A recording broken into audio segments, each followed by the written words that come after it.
Assalamualaikum warahmatullahi wabarakatuh, sahabat yang saya cintai dimanapun Anda berada. Ini polemik mengenai Panji Gumilang dan Al Zaitun kian hari kian menajam, sahabat. Banyak sudah hal-hal yang dianggap sesat muncul ke permukaan dan ditanggapi langsung oleh pimpinan Al Zaitun.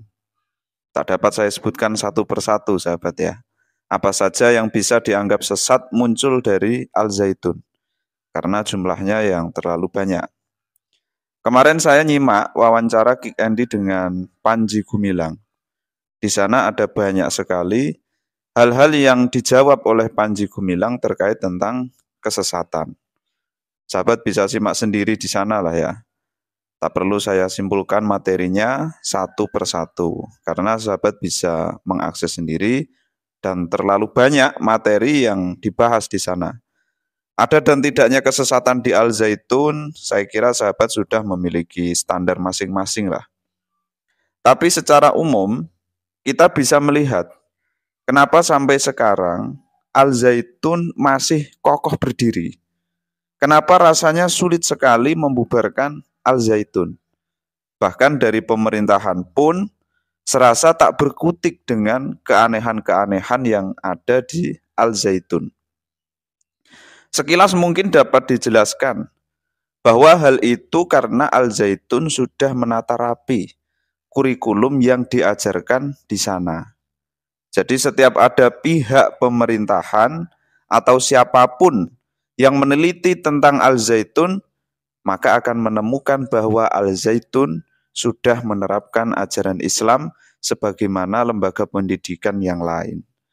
Ukurannya dapat dilihat bagaimana kurikulum yang diterapkan di sana. Dalam porsi penilaian dengan skala besar, tak ada persoalan mengenai Al Zaitun. Makanya wajar jika pemerintah atau siapapun yang meneliti di sana tak akan menemukan kejanggalan apapun dalam proses pembelajaran di sana. Apalagi kesesatan sebagaimana yang beredar. Akan tetapi, dalam ranah-ranah tertentu, kesesatan itu nampak jelas dan dapat kita saksikan bersama. Misalnya ada soft sholat campur antara laki-laki dan perempuan, non-Islam berada di barisan soft sholat, menyanyikan lagu khas Yahudi, mengatakan Al-Quran sabda Nabi, dan ya masih banyak lagi. Lalu pertanyaannya adalah, apakah dalam ranah-ranah ini dapat menjadi ukuran yang digunakan sebagai alasan untuk membubarkan Al Zaitun? Apakah dalam ranah-ranah ini pula dapat dijadikan ukuran untuk menilai bahwa Al Zaitun mengajarkan kesesatan secara umum? Tentu ini adalah dilematis tersendiri bagi pemegang kewenangan di negara kita. Sehingga perlu adanya pendalaman-pendalaman lebih lanjut agar semua hal mengenai Al Zaitun dapat dijelaskan secara konkret sesuai dengan ketentuan yang berlaku.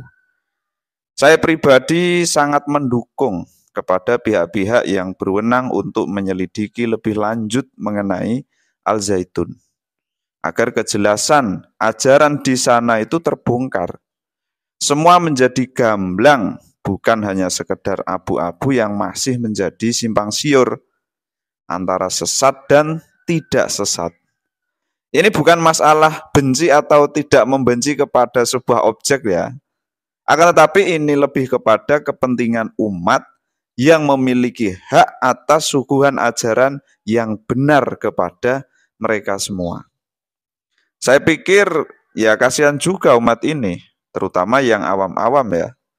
Karena jika kontroversi Al Zaitun ini dibiarkan, didiamkan, terutama mengenai hal-hal yang jelas tidak bisa dibenarkan dalam pandangan Islam menurut mayoritas ulama, maka besar kemungkinan setiap yang dilakukan Al Zaitun nanti akan menjadi sebuah keyakinan kebenaran tersendiri bagi khalayak awam.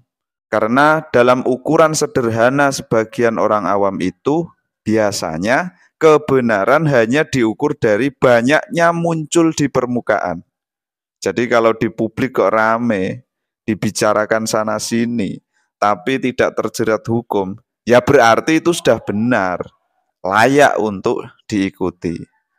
Contoh realnya banyak lah ya, bisa sahabat ilustrasikan sendirilah. Jadi sesederhana itulah ukuran sebagian orang awam di masyarakat kita. Oh ya, ini saya tandaskan ya, tidak semua begitu. Saya cuma katakan sebagian, tidak semua. Secara keseluruhan itu tidak ya, tidak seperti itu. Sekarang mari sahabat, mari kita renungi sejenak.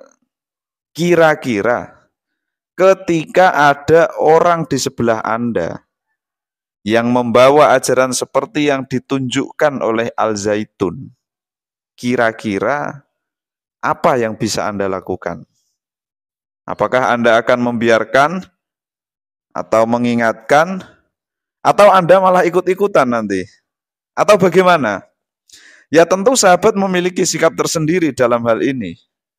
Nah, inilah gambaran penting menurut saya ketika ajaran di Al-Zaitun itu tidak segera dipertegas. Bagaimana ini isinya? Sesat atau tidak?